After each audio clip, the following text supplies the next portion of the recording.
My boyfriend planned to dump me the second my family finished paying his tuition and gave him a car, so I gave him exactly what he wanted: complete independence. I met Kyle my sophomore year of college, and we started dating a few months later. He was charming and funny and told me I was the most grounded person he'd ever met. He said he loved how stable I was. He said I was his rock. Kyle came from a rough situation. His parents cut him off after freshman year and he was about to drop out. My family has money. Not crazy money, but comfortable money. When I told my parents about Kyle's situation, they offered to help. They paid his tuition for the next 3 years. They covered his rent. They bought him a car so he could get to his internship. They treated him like he was already part of the family. Kyle always said he was so grateful. He'd tell my parents he didn't know how he'd ever repay them. He'd tell me he was the luckiest guy in the world to have found someone like me. He'd say stuff like, "I don't deserve you, and I'm going to spend my whole life making this up to you." My parents loved him. My mom would cook his favorite meals when he came over. My dad would talk to him about his career plans for hours. They saw a future son-in-law. I thought I saw my future husband. For 3 years, everything seemed perfect. Kyle was doing well in school. He got good grades. He landed a great job offer for after graduation. He'd hold my hand and tell me we were going to have such an amazing life together. He said once he started working, he'd finally be able to take care of me the way I deserved. He said he couldn't wait to give back everything my family gave him. The overhearing happened 2 months before graduation. Kyle was at my apartment with his friends, and I was supposed to be at work. I came home early because I wasn't feeling well. The front door was unlocked, and I could hear them talking in the living room. I was about to walk in when I heard my name. I stopped in the hallway and listened. Kyle was telling his friends he couldn't wait to be done with me. He said I was boring. He said I had no personality. He said being with me was like dating a glass of water. His friends were laughing. One of them asked why he stayed with me so long. Kyle said, "Are you kidding? Her family paid for literally everything. I got a free ride for 3 years." He said he just had to act grateful and say the right things, and they wrote checks. He said it was the easiest thing he'd ever done. His friend asked what he was going to do after graduation. Kyle said he was going to break up with me the week after he started his new job. He said there was this girl at his internship named Tessa, who was actually exciting and fun. He said he'd been talking to her for months and she was everything I wasn't. He said he was just running out the clock with me until he didn't need my family's money anymore. He said the only hard part was pretending I was interesting. He said sometimes he wanted to fall asleep when I talked. They all laughed again. I stood there in that hallway for I don't know how long. I didn't cry. I didn't confront him. I just backed out of the apartment quietly and went to my parents' house. I told them everything. I told them exactly what Kyle said, word for word. My mom started crying. My dad didn't say anything for a long time. Then he asked me what I wanted to do. I said I wanted to stop payment on his last semester. Kyle's tuition for his final semester was due in 2 weeks. My dad had already written the check but hadn't sent it yet. I asked him not to send it. I asked him to cancel the check for Kyle's rent too. My dad made the calls that afternoon. The next day, I texted Kyle and told him we were done. I didn't explain why. I didn't give him a chance to lie his way out of it. I just said it was over and blocked his number. Kyle showed up at my parents' house that night banging on the door. He was panicking. He said he got a notice that his tuition wasn't paid. He said his landlord said the rent check bounced. He wanted to know what was going on. He wanted to know why I broke up with him.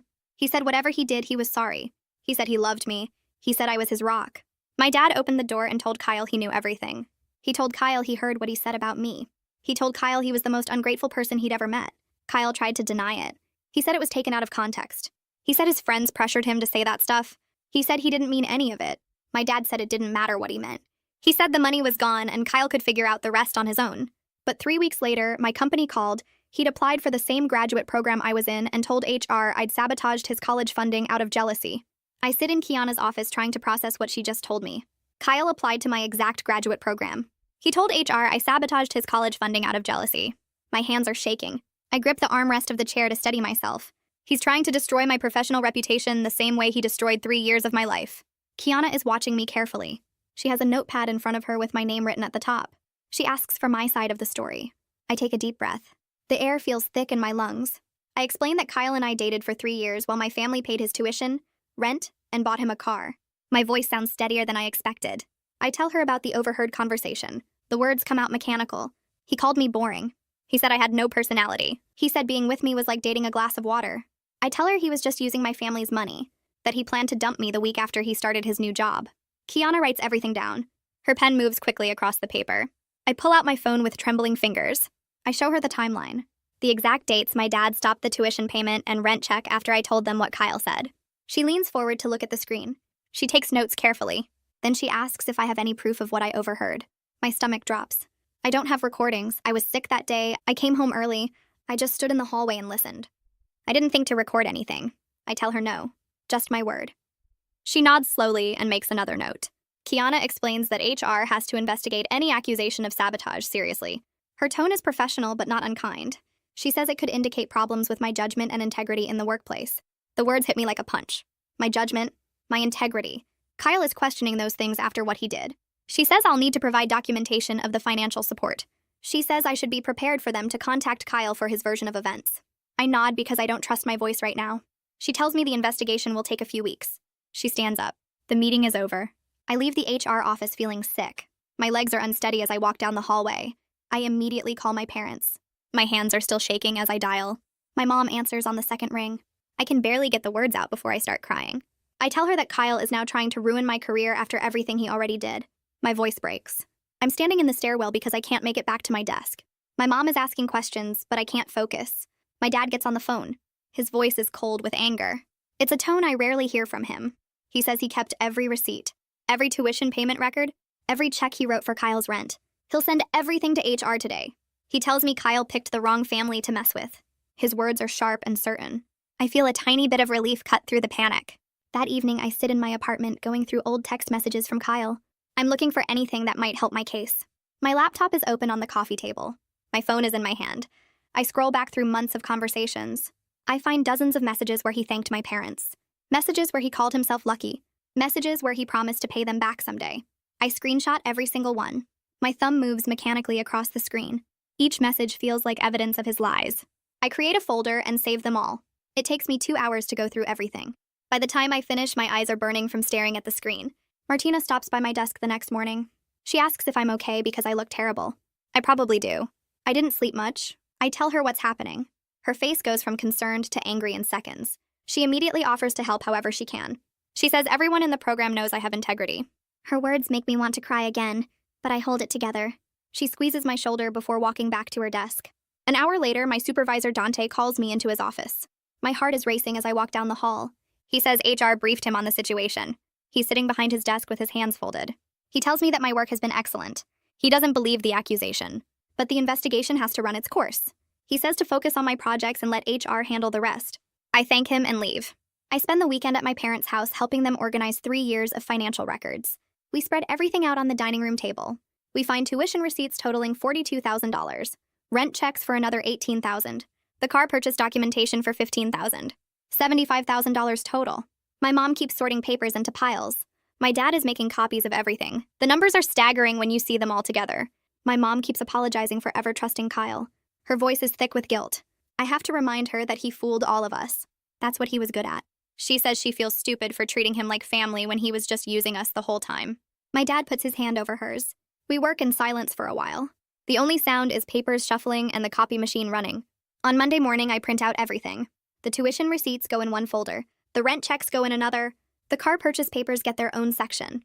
I organize it all by date so the timeline is clear. Each page shows exactly when my dad sent money and exactly how much. I write a cover letter explaining what happened. I keep it simple and factual. I don't talk about my feelings or how hurt I was. I just state that Kyle and I dated for 3 years while my family provided financial support. I explain that I overheard him telling friends he was using me for money and planned to break up with me after graduation. I include the exact date I ended the relationship and the exact date my dad stopped the payments. I attach copies of text messages where Kyle thanked my parents. I attach the timeline showing he graduated on schedule so his final semester was clearly paid for. The whole packet is 40 pages. I make 3 copies, one for HR, one for my records, one for my parents. I drive to the office early before most people arrive. Kiana's assistant takes the envelope and promises to give it to her first thing. I go to my desk and try to work, but my hands won't stop shaking. 2 days pass without any word from HR. I check my email constantly. Every notification makes my stomach jump. On Wednesday afternoon, Kiana's name appears in my inbox. The subject line says, "Witness information request." She writes that they're conducting interviews with people who knew about my relationship with Kyle and my family's financial support. She asks if I can provide names and contact information for anyone who might have relevant information. I sit at my desk staring at the email. I think about who actually knew the full situation. Most of my college friends knew I was dating Kyle, but not all the details about money. Then I remember Aspen. She was in 3 classes with both of us junior year. Kyle used to complain to her about his course load, and she'd joke that at least he didn't have to worry about paying for it. She heard him talk about my family helping him dozens of times. I type her name and email address into my response. I add 2 other classmates who knew the situation, but Aspen is the main one. I hit send and immediately call her. She answers on the 3rd ring. I explain what's happening with Kyle and HR. She gets quiet for a minute. Then she says HR already contacted her this morning. She has an interview scheduled for tomorrow. She tells me not to worry because she remembers exactly how Kyle used to brag about having a girlfriend whose family paid for everything. She says she's going to tell them the truth about what kind of person he really is. That evening, my phone rings while I'm making dinner. It's Aspen calling back. She sounds angry. She says the HR interview happened an hour ago and it lasted almost 45 minutes. They asked her specific questions about Kyle's financial situation and how he talked about my family. She told them about the time Kyle showed her the car my parents bought him and said he finally didn't have to take the bus anymore. She told them about him complaining that my mom always made the same meals when really he should have been grateful for any home-cooked food. She said the HR woman took notes on everything and asked if Kyle ever expressed genuine appreciation or if it always seemed performative. Aspen said she was honest, that it always felt like Kyle was playing a role. She tells me she hopes it helps my case. I thank her about 6 times before we hang up. The next morning at work, I can't focus on anything. I have a project deadline coming up, but every time I try to concentrate, the words blur together. I keep thinking about what Kyle told HR. I keep imagining him sitting in an interview spinning some story about how I'm jealous or vindictive. Dante stops by my desk around 11. He asks if I have a minute to talk in his office. My heart starts racing as I follow him down the hall. He closes the door and tells me to sit. He says he knows I'm dealing with the HR situation, and he can see it's affecting my work. I start to apologize, but he holds up his hand. He says my well-being matters more than any project deadline. He tells me to take whatever time I need to get through this. He says if I need to work from home for a few days, that's fine. If I need to take some personal time, that's fine too. He says everyone who works with me knows I have integrity, and that's not going to change regardless of what some ex-boyfriend claims. I feel tears starting and blink them back. I thank him and promise to let him know if I need time off. He nods and I go back to my desk feeling slightly less alone. 2 weeks crawl by. I try to focus on work. I meet my project deadlines. I go through the motions of normal life. Everything feels like I'm waiting for something terrible to happen. Then on a Thursday afternoon, I get another email from Kiana asking me to come to her office the next morning at 9. I barely sleep that night. I get to the office at 8:30 and sit in the lobby outside HR for 20 minutes watching the clock. At exactly 9, Kiana opens her door and waves me in. I sit in the same chair as last time. She has a thick folder on her desk. She opens it and tells me they've completed their investigation. They interviewed multiple people and reviewed all the documentation I provided. She says the evidence strongly supports my version of events. She flips through some pages and explains that they talked to Aspen and 2 other former classmates. They also contacted my dad to verify the financial records. Everyone's statements were consistent. Kyle did receive substantial financial support from my family. Kyle did talk openly about that support with other people. The support ended immediately after our relationship ended. She looks up at me and says the timeline is very clear. Kiana turns to another section of the folder. She says Kyle's story has major problems. He claimed I sabotaged his funding before his final semester out of jealousy. But the university records show he graduated on time, which means his final semester was paid for. She says he apparently forgot that detail when he made up his accusation. She also says his story about why we broke up kept changing during his interviews. First, he said it was mutual. Then he said I was jealous of his career success. Then he said I was controlling about money. The inconsistencies made it obvious he was lying. She closes the folder and folds her hands on top of it. Then Kiana tells me something that makes my blood run cold. Kyle listed my dad as a reference on his application without asking permission. HR called my dad as part of their standard reference check. She says my dad was very clear about what kind of person Kyle is and why he stopped providing support. He told them everything about the overheard conversation and Kyle's plan to use my family, then dump me. He told them about Kyle showing up at their house begging for money after I ended things. He told them Kyle tried to manipulate and lie his way out of consequences. She says my dad's statement was one of the most damning pieces of evidence in the whole investigation. Kiana leans forward and her voice gets more serious. She says they're going to reject Kyle's application to the graduate program. The rejection is based on 2 things. First, dishonesty in the hiring process for listing an unauthorized reference and providing false information about his background. Second, making false accusations against a current employee which violates company policy. She says she's sorry I had to go through this investigation. She knows it was stressful. But she says the documentation I provided made their decision very clear. She tells me nothing about this investigation will go in my employee file, since the accusation was proven completely false. She says, as far as the company is concerned, this matter is closed and my record is clean. I walk out of Kiana's office feeling like I can breathe for the first time in weeks. The weight that's been sitting on my chest since that first meeting finally lifts. But underneath the relief, there's anger. Kyle almost destroyed my career. He almost ruined my reputation at a company where I've worked hard and done good work. He tried to punish me for cutting off his free ride by making me look like a jealous saboteur. The fact that he came so close to succeeding makes me furious. I get back to my desk and just sit there for a minute, processing everything. My phone buzzes with a text from my mom asking if I've heard anything. I call her instead of texting back. I tell her it's over. I tell her HR rejected Kyle's application and cleared me of all accusations. She starts crying on the phone. Happy tears this time. She says she's so relieved. She says she was so worried about what this would do to my career. My dad gets on the phone and asks if HR told me about the reference call. I say yes. He says good because he wanted them to know exactly who they were dealing with. His voice is still hard with anger even though we won. He says Kyle deserved everything he got and more. That evening, Martina texts me asking if I want to grab dinner to celebrate. I say yes immediately because I need to talk to someone who isn't family about everything that just happened. We meet at this Italian place near my apartment, and she can tell right away that I'm wound up. She orders us wine before I even sit down and says I look like I need it. I start telling her the whole story from the beginning. How I met Kyle sophomore year. How charming he seemed. How my family paid his tuition for 3 years, plus rent, plus bought him a car. She's nodding along, but her eyes keep getting wider. I tell her about coming home early and hearing him in my apartment with his friends. I tell her exactly what he said about me being boring. About me having no personality. About dating a glass of water. Martina's face goes from shocked to angry. I tell her how he said he was just running out the clock until he didn't need my family's money anymore. How he had another girl lined up. How he sometimes wanted to fall asleep when I talked. Martina puts her fork down and just stares at me. She says she can't believe someone would be that cold and manipulative for 3 straight years.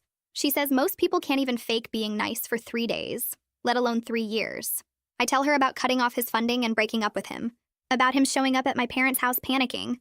About him applying to my graduate program and accusing me of sabotage. Martina's mouth actually drops open at that part. She says that's next level crazy. She asks if I'm okay, and I realize I actually am. The HR investigation cleared me. Kyle's application got rejected. My record is clean. I tell her I feel angry but also relieved. She raises her glass and says Kyle picked the wrong person to mess with. I call my parents when I get home from dinner. My mom answers, and I can hear the relief in her voice when I tell her everything is officially over. She says she's been worried sick for weeks. My dad gets on the phone and his voice is still hard. He says he's glad HR made the right decision, but he's not satisfied. He wants to make sure Kyle can't do this to anyone else. He asks if there's any legal action we should think about. I tell him I don't know. I say I'll look into it. He says good because people like Kyle need to face real consequences. My mom says she just wants this whole thing to be done. She says she wants me to be able to move on. My dad says moving on is fine, but letting Kyle get away with everything isn't justice. I promise them I'll research what options we have. After we hang up, I sit on my couch feeling tired. Part of me wants to just forget Kyle exists, but another part of me knows my dad is right. Kyle tried to destroy my career because I stopped giving him free money. That can't just slide. I spend Saturday morning on my laptop researching defamation law. I find out that what Kyle did might actually qualify as defamation since he made false statements to harm my professional reputation. The articles I read say you need to prove the statements were false, that they caused damage, and that the person knew they were lying. I have all of that. HR's investigation proved his accusations were false. The stress and worry over possibly losing my job counts as damage, and Kyle definitely knew he was lying. I text my dad and tell him what I found. He responds immediately with the name and number of a lawyer he knows from his business contacts. He says she handles employment law and defamation cases. He already called her this morning and she's expecting to hear from me. I stare at my phone for a minute. This feels like it's getting serious and real, but Kyle made it serious when he tried to ruin my career. I call the lawyer's number. She picks up on the second ring and says my dad already gave her the basic story. She asks if I can come to her office Monday morning to discuss the case in detail. I say yes, and she gives me the address. Monday morning, I'm sitting in the lawyer's office watching her review the timeline I put together. Her name is printed on a nameplate on her desk. She's probably in her 40s with sharp eyes that miss nothing. She reads through everything. The HR investigation summary, the documentation my parents provided, the timeline of events. She finally looks up and says we have a solid defamation case. Kyle made false statements to a third party, my employer, with the intent to harm my professional reputation. Those statements were proven false through investigation. I experienced stress and potential career damage as a result. She says any court would see this clearly, but then her expression changes. She leans back in her chair and asks what outcome I actually want. She says pursuing this will cost money and emotional energy. It could take months or even over a year. She asks if I want financial compensation or if I just want to make sure Kyle faces consequences. I sit there thinking about what she's asking. Do I want to spend the next year of my life in depositions and court hearings? Do I want Kyle to be a constant presence in my thoughts? Do I want to keep reliving what he did over and over while lawyers argue about it? The answer that comes to me is no. I don't want any of that.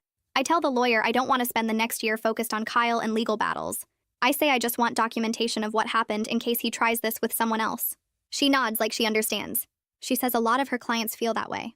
She suggests drafting a formal cease and desist letter instead of filing a lawsuit. The letter would detail Kyle's false accusations and threaten legal action if he contacts me, my family, or my employer again. It would create an official record without requiring months of litigation. She says if Kyle ever tries something similar in the future, this documentation would be valuable evidence of a pattern of behavior. I ask how much that would cost. She quotes me a price that's reasonable. She says she can have the letter drafted and sent within a week. I tell her to do it. She asks for Kyle's current address, and I realize I don't have it. She says that's fine. She has resources to locate him. I leave her office feeling like I made the right choice. I'm not letting Kyle off easy, but I'm also not letting him control my life. The lawyer calls me the following Monday. She says the cease and desist letter is ready and she found Kyle's address through a skip trace service. She's sending it certified mail, so we'll have proof he received it. She reads me the letter over the phone.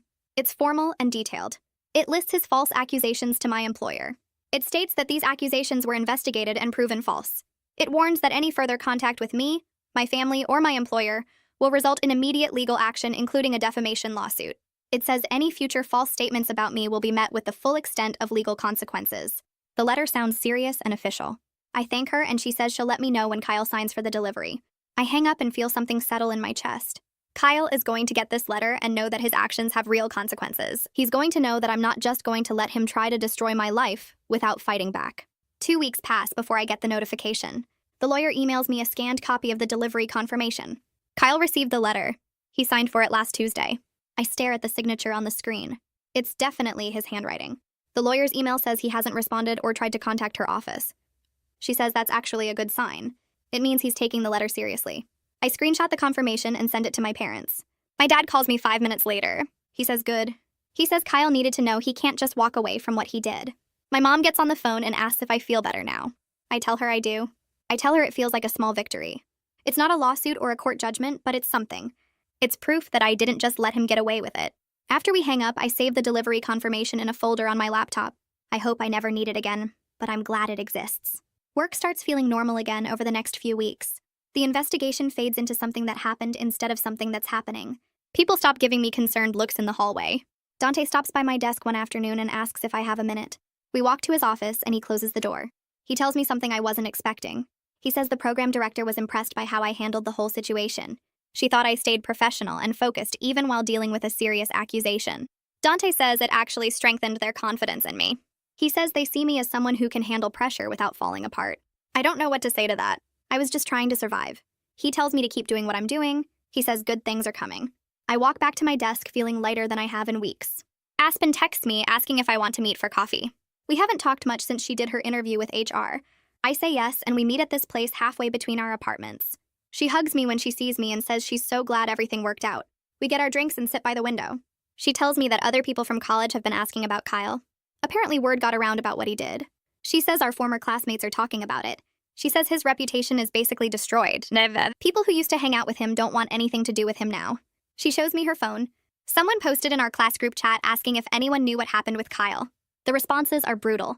People calling him a user. Saying they always knew something was off about him. Saying they feel bad for me. Aspen says she didn't realize how many people had weird experiences with Kyle until everyone started sharing stories. I ask what kind of stories. She says little things. Him always expecting other people to pay. Him talking badly about his girlfriend, me, when I wasn't around. Him acting entitled to things he didn't earn. She says people are seeing the pattern now. My mom calls me the next evening while I'm making dinner. She sounds upset. I ask what's wrong and she says she ran into Kyle's aunt at the grocery store. I freeze with my hand on the stove dial. My mom says the aunt came up to her in the produce section. The aunt apologized over and over. She said Kyle's whole family is ashamed of how he treated us. She said they had no idea what he was doing until everything came out. My mom says the aunt told her that Kyle's parents tried to talk to him about making things right. Kyle apparently told them he did nothing wrong. He said I was jealous and vindictive. He said my family turned on him for no reason. The aunt said the family doesn't believe him, but he won't admit the truth. My mom sounds tired. She says she just nodded and left. She says she doesn't want to run into any of Kyle's family again. I tell her I'm sorry she had to deal with that. She says it's not my fault. She says Kyle is the one who should be sorry, but he clearly isn't. I start seeing a therapist the following week. Her office is small and comfortable with plants on the windowsill and soft lighting that doesn't feel harsh. She asks me to tell her what brought me in, and I explain the whole situation with Kyle. The betrayal, the HR investigation, the feeling that I can't trust my own judgment anymore. She listens without interrupting, and when I finish, she asks me one question.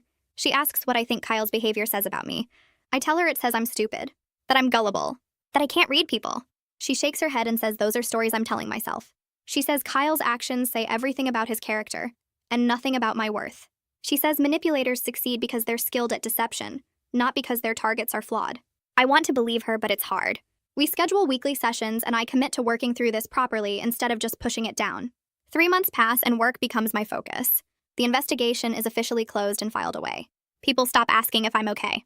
Dante stops by my desk one afternoon in late spring and asks if I have time to talk. We walk to his office, and he closes the door behind us. He tells me there's a promotion opportunity within the program, a leadership position that involves more responsibility and better compensation. He says he nominated me for it. I'm surprised and ask why. He explains that the program director noticed how I handled the investigation. She was impressed by my professionalism and composure under pressure. He says they value resilience and integrity, and I demonstrated both. He tells me the application process involves interviews with senior management, but he thinks I'm a strong candidate. I leave his office feeling something I haven't felt in months. Hope. Real hope about my future here. I spend the next week preparing my application. I write about my contributions to the program and my goals for the role. I submit everything by the deadline and try not to obsess over it. 2 weeks later, I get called in for the first interview, then the second, then the third. Each one goes better than the last. I'm nervous, but I'm also confident in what I've accomplished. Finally, I get the call. They're offering me the position. I accept immediately. The new role comes with a significant pay increase and responsibilities I've been working toward since I started. It's everything Kyle probably hoped to get when he applied here. The thought makes me smile. I'm moving forward now, not just recovering. I'm building something real. Martina takes me to lunch to celebrate the promotion. We sit outside at this cafe near the office, and she orders champagne even though it's Tuesday afternoon. She raises her glass and says Kyle's scheming backfired in the most perfect way possible. She says the investigation actually made leadership notice how valuable I am. We both laugh, and I tell her I'm just grateful the truth came out before he could do any lasting damage. She says I should stop being so humble and own my success. She's right. This promotion isn't about Kyle. It's about the work I've done and the person I am. I let myself feel proud for the first time in a long time. My parents invite me over for dinner a few weeks later. I drive to their house on a Saturday evening, and my mom has made my favorite meal. We eat and talk about work and life, and everything feels normal again. Then my dad sets down his fork and says he has something to tell me. He explains that he's been thinking about the money they would have spent on Kyle's final semester. The tuition payment they stopped. He says it bothered him that the money was just sitting there when it could be helping someone who actually deserves it. So he donated it to a scholarship fund. Not just any scholarship. A fund specifically for students from difficult family situations who demonstrate genuine gratitude and character. My mom is smiling, and I feel tears starting in my eyes. It's perfect. My mom gets up and brings back a folder with all the scholarship details. She shows me the application requirements and the selection criteria. They're calling it the Integrity Scholarship. Students have to write essays about overcoming challenges and showing appreciation for help they've received. They have to provide references from people who can speak to their character. The scholarship will cover tuition and living expenses for students who prove they understand the value of support. My mom says it feels like the perfect way to turn something awful into something good. I agree completely. 3 students will receive support this year. 3 people who actually need it and will appreciate it. Over the next few weeks, I help my parents set up the application process. We create the website and write the guidelines and establish the review committee. It feels healing to focus on helping deserving students instead of dwelling on what Kyle did. My mom interviews potential committee members, and my dad handles the financial setup. I write the mission statement about recognizing character and gratitude. Working on this together brings us closer. We're taking the hurt Kyle caused and transforming it into opportunity for others. Every time I think about those future scholarship recipients, I feel lighter. They'll get the support Kyle took for granted. At work, I get assigned to mentor a new hire in the graduate program. Her name is Sarah, and she reminds me of myself 3 years ago. Eager and optimistic, and maybe a little naive about people's intentions. We meet for coffee on her first day, and I walk her through the program structure and expectations. She asks good questions and takes notes and seems genuinely excited to be here. I make a mental note to help her develop good judgment about people. Not in a cynical way, but in a realistic way. I want to teach her to trust her instincts and pay attention to actions over words. I want to help her avoid the mistakes I made with Kyle. She doesn't need to know the whole story, but she can benefit from the lessons I learned. Aspen texts me late one evening with a screenshot from social media. It shows a post from someone we went to college with. The post is about Kyle and Tessa. Apparently, their relationship lasted exactly 6 weeks before she dumped him. The timeline matches up perfectly. He must have started dating her right after we broke up. Aspen adds 3 laughing emojis and says his backup plan failed spectacularly. I stare at the screenshot for a long time. I feel a moment of satisfaction knowing that even his carefully planned alternative didn't work out. Tessa saw through him faster than I did. Maybe he showed his true colors sooner with her. Maybe she was just smarter. Either way, I'm glad she got away from him quickly. In my next therapy session, I bring up the screenshot. I tell the therapist I felt satisfied when I saw it. and then I felt guilty for feeling satisfied. She asks why I feel guilty. I explain that it seems petty to take pleasure in Kyle's failed relationship. She reminds me that it's normal to want justice after someone hurts you. She says feeling vindicated doesn't make me a bad person. Then she shifts the conversation to something harder. She asks about my anger at myself for not seeing Kyle's manipulation sooner. I admit I still feel stupid sometimes. I still wonder how I missed all the signs. She leans forward and says something that hits me hard. She says, con artists succeed because they're good at deception, not because their victims are stupid. She says Kyle spent 3 years perfecting his performance and I had no reason to doubt him until I overheard the truth. She says I need to stop blaming myself for his choices. I'm working on it. Some days are easier than others. I download a dating app a few weeks later and swipe through profiles without much pressure. I match with a guy named Eric who works in marketing and we text for a while before meeting for coffee. He's nice and easy to talk to, but I keep the conversation light and don't share too much about my personal life. We go out 3 more times over the next month, and he never pushes for more than I'm willing to give. On our 4th date, he mentions wanting to introduce me to his friends, and I realize I'm not ready for that level of commitment yet. I tell him I need to take things slower and he says he understands, but I can see the disappointment on his face. We stop texting after that and I feel okay about it. I go on a few more dates with different people over the next couple months, and each time I pay attention to the small things. How they treat waiters at restaurants, whether they ask about my day or just talk about themselves. If they respect my boundaries when I say I want to go home. I'm learning to trust my gut when something feels off instead of making excuses for bad behavior. The experience with Kyle taught me that actions matter more than words, and I'm not interested in anyone who can't show up consistently without expecting some kind of reward for basic decency. 6 months after the HR investigation ends, Wayne Larson stops by my desk on a Tuesday morning. He's one of the senior managers who oversees multiple departments, and I've only talked to him a handful of times at company events. He asks if I have a minute, and I save my work and turn to face him. He says he heard about the situation I dealt with earlier this year, and he was impressed by how I handled it with grace and professionalism. I feel my face get warm because I didn't realize senior leadership knew the details. He says the program director mentioned my name when they were discussing a new special project, and he wanted to talk to me about it personally. The project involves working between departments to improve communication and resource sharing across the company. He says it's high visibility work that will put me in front of executives and other senior leaders. He asks if I'd be interested, and I say yes immediately, even though my heart is racing. He smiles and says he'll send me the project details by end of day, and we can set up a meeting to discuss next steps. After he walks away, I sit at my desk trying to process what just happened. Martina rolls her chair over and asks what that was about. I tell her, and she grins and says, "This is exactly what I deserve after everything Kyle tried to do." I throw myself into the special project work over the next few weeks.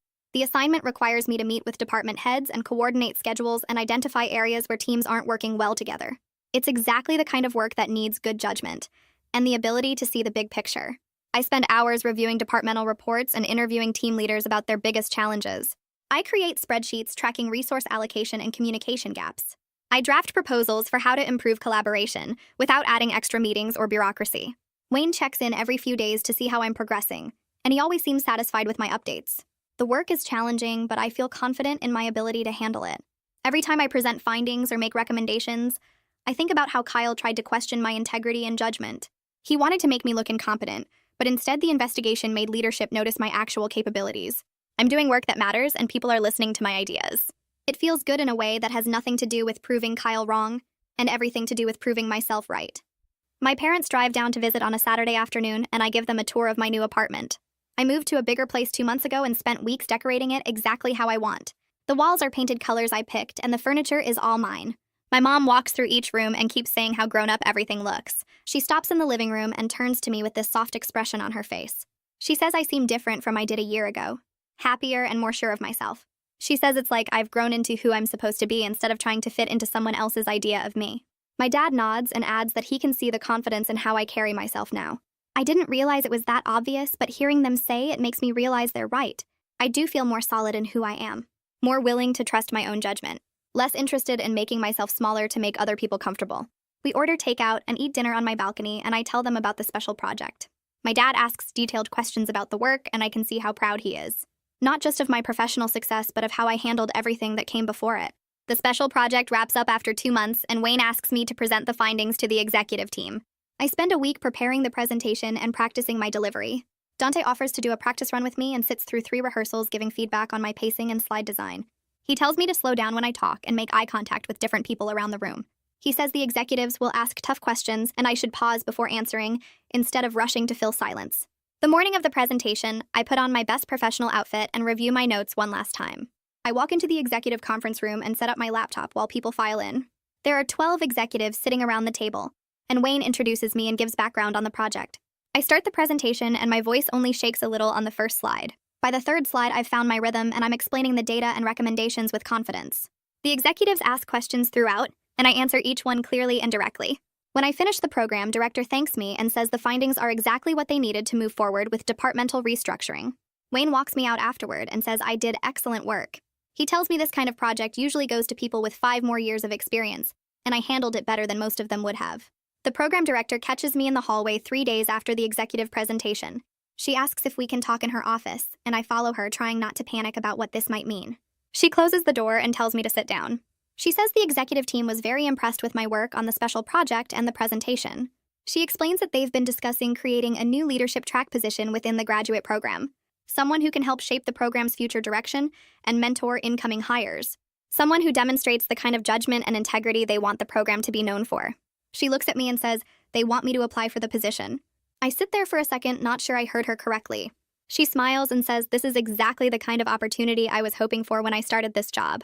The role would mean a significant promotion and more responsibility, but she thinks I'm ready for it. I thank her and say I'm absolutely interested. She hands me a folder with the job description and application materials. She says the interview process will be competitive, but she's confident I'll do well. After I leave her office, I walk back to my desk in a daze. This is the kind of career advancement I dreamed about, but never thought would happen this fast. I submit my application for the leadership position and get called for the first round of interviews 2 weeks later. The process involves 3 rounds of interviews with different groups of people. The first round is with Wayne and 2 other senior managers who ask about my vision for the program and how I'd approach mentoring. The second round is with current program participants who want to know how I'd support their professional development. The third round is with the executive team who drill down on specific scenarios and decision-making frameworks. Each interview is intense and I spend hours preparing between rounds. I research leadership models and think through how I'd handle different situations. I practice answering tough questions with Dante and Martina, who take turns playing devil's advocate. The whole process takes 3 weeks, and by the end I'm exhausted, but I feel good about how I performed. I know I gave my best answers and showed them who I really am. Whether or not I get the position, I prove to myself that I can compete at this level, that I've already survived worse challenges than tough interview questions, that Kyle's attempt to destroy my reputation only made me stronger and more visible to the people who matter. 2 weeks after the final interview, I get a call from the program director. She asks if I can come to her office, and I walk down the hall with my stomach in knots. She's smiling when I walk in, and she tells me to close the door. She says the decision was unanimous, and they want to offer me the leadership position. I'll be helping shape the future of the graduate program and mentoring incoming hires and working directly with senior leadership on program strategy. The salary is significantly higher than my current role, and the responsibilities are exactly what I was hoping for. She says I earned this through the quality of my work and the integrity I demonstrated during a difficult situation. She asks if I accept, and I say yes before she can finish the sentence. She laughs and says she'll send the formal offer letter by the end of day. We shake hands and she tells me she's excited to see what I do with this opportunity. I walk back to my desk feeling like I'm floating. This is real career success that I earned through my own abilities and hard work. This is so much better than anything Kyle could have given me, even if we'd stayed together. I call my parents the second I get back to my desk, and my dad answers on the first ring. I tell him I got the leadership position, and he goes quiet for a second before saying he's so proud of me. He says I turned a terrible situation into career success, and that takes real strength and character. My mom gets on the phone, and I can hear that she's crying. She says this is so much better than anything Kyle could have given me. Better than his empty promises and fake gratitude. She says I did this on my own merit, and no one can ever take that away from me. We talk for 20 minutes about the new role and what it means for my future. My dad says Kyle thought he could use my family's generosity as a stepping stone, but all he did was show everyone his true character. Meanwhile, I kept working hard and being honest, and now I'm the one moving up. My mom says she wishes Kyle could see this moment and realize what he lost. I tell her I don't care what Kyle thinks anymore. This success is mine, and it has nothing to do with him. Martina takes me out for drinks after work to celebrate the promotion. We go to a bar near the office, and she orders champagne even though I say it's too expensive. She raises her glass and says she's not surprised at all that I got the position. She says I've always had the talent and integrity, and Kyle's scheming just forced leadership to notice it sooner.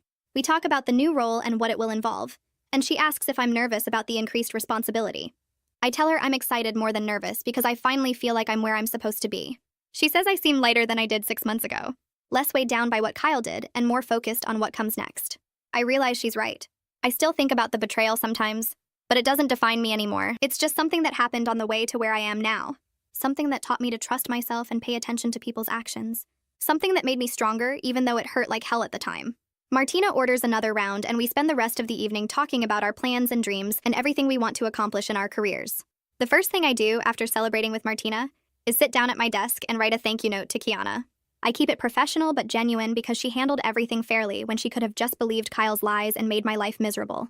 I write about how much I appreciate her thorough investigation and her commitment to protecting employees from false accusations. I drop it off at her office the next morning and she's not there, so I leave it on her desk. 2 days later, I get an email back from her that makes me tear up a little at my desk. She says my case reminded her why she does this work. She says too many people get away with making false accusations and destroying good employees' reputations. She says she's glad she could help protect someone who actually deserved protecting. I print out the email and keep it in my desk drawer because sometimes I need the reminder that not everyone is like Kyle. The first batch of thank you letters from the scholarship recipients arrives at my parents' house 3 weeks after the awards were announced. My mom calls me immediately and asks if I can come over to read them together. I drive over after work and we sit at the kitchen table with all the letters spread out in front of us. There are 3 students this year and each one wrote multiple pages about what the scholarship means to them. The first student is a girl named Maria, who's studying engineering and working 2 part-time jobs to support herself. She writes about how the scholarship will let her cut back on work hours so she can focus on her hardest classes. She says she's so grateful that someone believes in her potential and wants to help her succeed. The second student is a guy named James who lost his parents in a car accident and is being raised by his grandmother. He writes about how he was going to have to drop out because his grandmother can't afford tuition on her fixed income. He says the scholarship saved his college career and he promises to work hard and make us proud. The third student is a girl named Smith who came to the country as a refugee when she was 12. She writes about how education is everything to her family and how grateful they are for this opportunity. She says she wants to become a teacher so she can help other refugee students succeed. My mom is crying by the time we finish reading all the letters. These students are genuinely grateful and working hard and honest about their situations. They're everything Kyle pretended to be but never was. My mom says this is what generosity should look like. People who actually need help and appreciate it instead of people who manipulate and use others. I help her write response letters to each student wishing them luck and telling them we're proud to support their education. I run into Ryder Curtis completely by accident at a coffee shop near campus 2 weeks later. I'm waiting for my order when I hear someone say my name. I turn around and there he is looking uncomfortable and guilty. He was one of Kyle's friends who was there that day in my apartment when I overheard everything. He asks if we can talk for a minute and I almost say no, but something makes me stay. We sit down at a table in the corner and he immediately starts apologizing. He says he's been wanting to reach out for months but didn't know how. He says he feels terrible about not speaking up when Kyle was trashing me that day. He says he should have told Kyle to shut up, or at least defended me somehow. He says he didn't realize how serious the situation was, or that Kyle was actually using my family for money. He thought Kyle was just complaining about his girlfriend the way guys sometimes do. I listen to him talk, and I can tell he genuinely feels bad, but I also don't really care anymore. I tell Ryder I appreciate the apology, but I'm not interested in going back through everything that happened. I tell him I'm focused on my future now, and Kyle is completely irrelevant to my life. I tell him what Kyle did, says everything about Kyle's character and nothing about mine. Ryder nods and says he gets it. He says Kyle burned a lot of bridges after everything came out and most of their friend group doesn't talk to him anymore. He says people realized Kyle was willing to use anyone for whatever he could get. I tell Ryder I hope he learned something from watching Kyle's behavior, and then I grab my coffee and leave. I don't need his apology or his guilt. I just need to keep moving forward. My new leadership role comes with responsibilities I actually care about. One of the first projects I work on is developing better screening processes for graduate program applicants. We sit in a conference room for 3 days going through the current application system and identifying weak spots. I suggest we implement character reference checks that go beyond just professional recommendations. I want us to look for patterns of integrity and genuine gratitude instead of just credentials and test scores. I want us to catch people like Kyle before they get in and hurt the program's culture. Dante loves the idea, and so does the program director. We create a new section in the application where candidates have to provide references from people they've helped or worked with in difficult situations. We add interview questions about times they faced ethical dilemmas. We develop a scoring system that weighs character as heavily as qualifications. It takes weeks to build the whole system. But when we're done, I feel like we've actually created something that will protect future employees from going through what I went through. 3 months after we implement the new screening process, Dante stops by my desk with a satisfied look on his face. He tells me my suggestions have already helped them identify and reject 2 applicants with concerning histories. The first applicant had glowing credentials, but 3 of his character references gave vague answers and seemed uncomfortable talking about him. When HR dug deeper, they found complaints from previous coworkers about him taking credit for other people's work. The second applicant made it through the first round but failed the ethics interview badly. She couldn't give a single example of helping someone without expecting something in return. Dante says both applicants would have been accepted under the old system because their resumes looked perfect. But the new system caught the red flags that credentials can't show. I feel good knowing I'm helping protect the program's culture and preventing other people from getting hurt by manipulators. Dante says the program director wants to present our new screening system at the national conference next year as a model for other companies. He asks if I want to be part of the presentation team, and I say yes immediately. My therapy sessions have been going well enough that my therapist says we can start spacing them out. Instead of every week, we're going to meet every other week and eventually once a month. She says I've made progress in processing the betrayal and rebuilding my sense of trust in myself and others. She says I came in angry and hurt and confused about how I missed the signs with Kyle. Now I understand that manipulators are good at hiding their true intentions, and that doesn't mean I'm stupid or naive. She says I've done the work to separate Kyle's actions from my self-worth. His betrayal was about his character flaws, not about me being boring or uninteresting or unworthy. She says I'm ready to start applying what I've learned to my daily life without needing weekly check-ins. I feel proud of the progress, but also a little nervous about having less support. She reminds me I can always schedule extra sessions if I need them, and that spacing out appointments is a sign of health, not abandonment. I meet someone new at a work conference in another city 2 months later. The conference is about leadership development in corporate graduate programs, and I'm there representing my company's new screening process. I'm sitting in a breakout session about mentorship when the guy next to me makes a quiet joke about the presenter's overly complicated slide deck. I laugh before I can stop myself, and he grins. His name is Noah, and he works for a tech company in a different state. We end up sitting together for the rest of the session and then getting coffee afterward. He actually listens when I talk about my work instead of just waiting for his turn to speak. He asks follow-up questions that show he's paying attention. He tells me about his job and his life, and nothing he says sounds like a performance. We exchange numbers before going to our separate sessions, and I feel cautiously optimistic about getting to know him. I'm not ready to jump into anything serious, but I like that he makes me laugh and treats me like an actual person.